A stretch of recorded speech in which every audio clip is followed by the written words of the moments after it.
যে ব্যক্তি এরকম সমর্থন থাকা অবস্থায় হজ করলো না, সে ইহুদি হয়ে মরুক আর খ্রিস্টান হয়ে মরুক, তার ব্যাপারে আমার কোন জিম্মাদারি নাই, আমার কোন জিম্মাদারি নাই।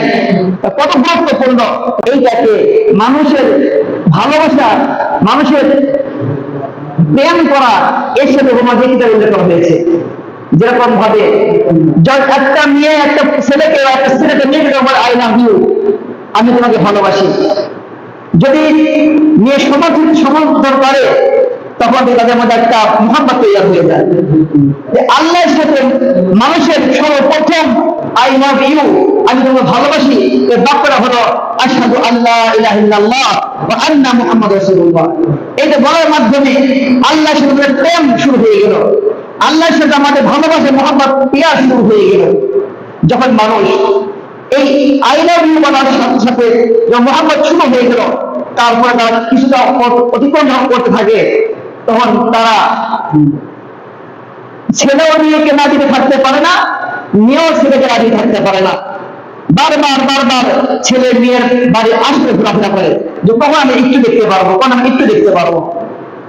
তেমনি যখন যে বান্দাটা আল্লাহ প্রেমে মশগুল হয়ে গেল, আল্লাহ প্রেমে আসক্ত হয়ে গেল, তখন এই বান্দা আল্লাহকে বারবার দেখার জন্য অন্তত দিন রাতে 5 মাসে আল্লাহর ডাক সাড়া দেয়, থাকতে পারে না। আল্লাহকে থেকে সে দূরে থাকতে পারে। একজন প্রেমিকার বাড়িতে আসতে ঘোরাফেরা করে স্বপ্ন তাকে দেখার জন্য, এক নজর থেকে তৃপ্তি নেওয়ার জন্য। তেমনি কোন মুমিন প্রেমিক আল্লাহর ডাকে দিন রাতের মধ্যে অন্তত 5 মাসে তার বাড়িতে সাড়া দিবে, আর আল্লাহ মসজিদে আসবে। এইভাবে যখন তাদের প্রেম ভালোবাসা আর একটু গভীর হয়ে যায়, আর একটু গভীর হয়ে যায়, তখন পকেটে টাকা নেই, যেমনি হোক যেভাবে হোক টাকা ব্যবস্থা করে যদি প্রেমিকা আবদার করে যে আমাকে এটা কিনে দিতে হবে, তখন ছেলে প্রেমিকার সন্তুষ্টি অর্জন করার জন্য যেমনি যেভাবে করে টাকা উপার্জন করে তার পিছু সে দেখার চেষ্টা করে। তেমনি আল্লাহ বলে, কিতাবে উল্লেখ করা হয়েছে, যখন বান্দা আর তো আল্লাহর আসক্ত হয়ে যায়, প্রেমের সাথে সম্পর্ক থাকে, তখন বান্দার যা কিছু আছে সব কিছু কাজে খরচ করে, আল্লাহ খরচ করে, জাকাত প্রদান করে। অর্থাৎ প্রেমের সাথে প্রেমিকার সাথে এই হাদিসটা উপমা দেওয়া হয়েছে যে যখন তাদের প্রেম আরো গাঢ় হয়ে যায়, আরো গভীরে চলে যায়, তখন সে ওই প্রেমিকার পিছনে যা কিছু আছে, নিজের পরনে কাপড় থাক বা না থাক, নিজের পেটে খাবার থাক বা না থাক, প্রেমিকার মতো হাসি নেওয়ার জন্য তার সব কিছু ত্যাগ করে দেয়।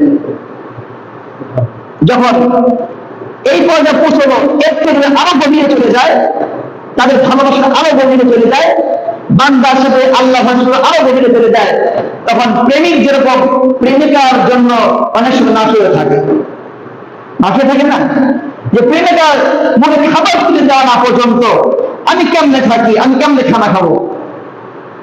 আল্লাহ তাআলার সিস্টেম এইটা যে মানুষ যখন আরো গভীরে চলে যায়, মানুষ যখন আরো আল্লাহর প্রতি আসক্ত হয়ে যায়, তখন সে খাবার বন্ধ করে দেয়, খাবার বন্ধ করে দেয়।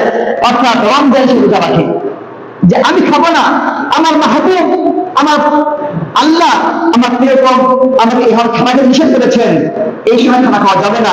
এটা রোজার সাথে উপমা দেওয়া হয়েছে। তাহলে প্রথম আই লাভ ইউ তাদের ভালোবাসা শুরু হলো, তারপর দিন রাতের মধ্যে বারবার বারবার তার ঘরের আশপাশে ঘোরাফেরা করা, তাকে দেখার জন্য আর একটু গভীরে চলে গেল, তখন প্রেমিক তার সমস্ত সম্পদ সব কিছু প্রেমিকার জন্য বিসর্জন দিতে থাকে, জাকাত। যখন তাদের ভালোবাসা আর একটু গভীরে চলে যায়, তখন প্রেমিকার জন্য প্রেমিক খাবার বন্ধ করে দেয়, যে আমার পেটের চিন্তা না, আমার শরীরের চিন্তা না, কিভাবে কেমনে আমার প্রেমিকাকে আমি মুগ্ধ করবো, আনন্দ দিব। তেমনি বান্দা যখন আর আসক্ত হয়ে যায়, তখন বান্দার খাবার সব বিসর্জন দিয়ে দেয়। এর থেকে যখন আরো গভীরে চলে যায়, তখন বান্দা শুধু খাবার ছেড়ে দেয় না, টাকা পয়সা ব্যয় করে না, তখন সে পাগল হয়ে যায়। কেমন হয়ে যায়? পাগল হয়ে যায়। এর উপমাটা হলো কিতাবের মধ্যে উল্লেখ করেছে যে যখন বান্দা হজে চলে যায়, প্রথমে আই লাভ ইউ কালেমা যে প্রেম শুরু করেছিল, তারপর নামাজ পড়েছে, যাকাত দিয়েছে, রোজা রাখছে, পঞ্চম পর্যায়ে সে এখন নিজের বাড়ির সব কিছু ছেড়ে দিয়েছে, এমনকি পোশাকের খবর নেই, পুষ্প অবস্থায় একটা কাপড়টা পরিধান করে পুরো কাপড় গায়েটা পেঁচিয়ে সবসময় লাব্বাইক আল্লাহুম্মা লাব্বাইক লাব্বাইক আল্লাহুম্মা লাব্বাইক লা শারীকা লাকা লাব্বাইক ইন্নাল হামদা ওয়ান নি'মাতা ওয়াল মুলকা লাকা লা শারীকা লাকা লাব্বাইক বারবার বলতে থাকে। অর্থাৎ চূড়ান্ত পর্যায়ে বান্দার প্রেমের সাথে হাবুডুবু করতে থাকে। তখন বান্দা আর দুনিয়ার কোনো বস্তু থাকে না, বান্দার শরীরের খবর থাকে না, বান্দার খাবারের খবর থাকে না, বান্দার পিসাব পাশের কোনো খবর থাকে না। সব কিছু বিসর্জন দিয়ে একমাত্র মাহবুবের দরবারে গিয়ে, মাহবুবের দ্বারে গিয়ে, মাহবুবের ঘরের কাছে গিয়ে একমাত্র পাগলের মতো লাব্বাইক আল্লাহুম্মা লাব্বাইক আল্লাহুম্মা লাব্বাইক আল্লাহুম্মা লাব্বাইক বারবার বলতে থাকে। মুসলমানদের অবস্থাটা হলো একদম আসল যে প্রেমিক হবে, আসল যে প্রেমিক হবে, মুসলমানদের অবস্থাটা প্রেমিকের সাথে তুলনা করা হয়েছে। আলহামদুলিল্লাহ, আল্লাহ পাক যে সকল বান্দাদেরকে সৌভাগ্য দান করেছেন, প্রথমে হযরত ইব্রাহিম আলাইহিস সালামকে আল্লাহ বললেন যে হে ইব্রাহিম, তুমি মানুষদেরকে হজের জন্য আহ্বান করো, ডাকো। ওয়াআযিন ফিন নাস বিল হাজ্জি, মানুষদেরকে তুমি হজে আহ্বান করা, হজের আযান দাও, ডাকো। ইব্রাহিম বললেন, হে আল্লাহ, জনমানবহীন এলাকা, জনশূন্য এলাকা, আমার ডাকা কে শুনবে? আল্লাহ বললেন, ইব্রাহিম, তোমার কাজ হলো ডাক দেওয়া, আযান দেওয়া, হজের আযান দেওয়া, আর মানুষের কাছে পৌঁছে দেওয়ার দায়িত্ব আল্লাহ। ইব্রাহিম সালাম হজের আহ্বান করলেন এবং এই ডাকটুকু ওই সৌভাগ্যবান ব্যক্তিরাই প্রতিনিধিত হলো যাদেরকে আল্লাহ কবুল করেছেন।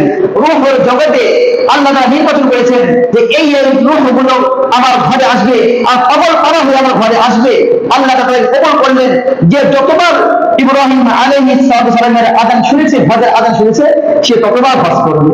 সুবহানাল্লাহ। তাহলে চূড়ান্ত পর্যায়ে আল্লাহর প্রতি ভালোবাসা, প্রেম, মহব্বত চূড়ান্ত পর্যায়ে বাস্তবায়িত হয় কিসের মাধ্যমে? হজের মাধ্যমে। হজের মাধ্যমে হজ চলছে, হজের মৌসুম চলছে, আল্লাহ তাআলা যাদেরকে তৌফিক দান করে, এটা হজ করাটা এটা ফরজ। হজটা ফরজ। সমগ্র থেকে থাকে যে নিজ এলাকা থেকে বাইতুল্লাহ আসা পর্যন্ত এরকম অর্থ আছে এবং তার অনুপস্থিতিতে তার পরিবার পর্যন্ত চলতে পারবে এরকম ব্যবস্থা আছে। এই ব্যক্তির জন্য হজ করাটা কি ফরজ। বড় ধমকি আসছে যে ব্যক্তি এরকম সমর্থন থাকা অবস্থায় হজ করলো না, সে ইহুদি হয়ে মরক আর খ্রিস্টান হয়ে মরক, তার ব্যাপারে আমার কোন জিম্মাদারি নাই, আমার কোন জিম্মাদারি নাই। কত গুরুত্বপূর্ণ মুহতারাম, হজটা বড় সৌভাগ্যবানের ব্যক্তিদেরই কাজ। ওই ব্যক্তি সৌভাগ্যবান যারা হজ করতে পারে। আমরা চেষ্টা করবো, আমাদের সকলের অন্তরের মধ্যে তামান্না একটাই, আল্লাহ কাপড় পরিধান করার আগে আমরা সকলের জন্য ইহরামের কাপড় পরে তোমার ঘরের সামনে গিয়ে লাব্বাইক আল্লাহুম্মা লাব্বাইক বলতে পারি। এটা আমাদের সকলের মনে তামান্না না? আমাদের সকলের মনে তামান্না যে আল্লাহ আমাদের কাউকে ইহরামের কাপড় না পরিয়ে কাপড় থেকে করো না। মুহতারাম হাজিরিন, আমরা হজের বিষয়গুলো আমরা চিন্তা করব এবং আমরা নিয়ত রাখবো, অবশ্যই আল্লাহ তাআলা তৌফিক দান করেছে, অবশ্যই আমরা হজ করার চেষ্টা করব। আরেকটি বিষয় হলো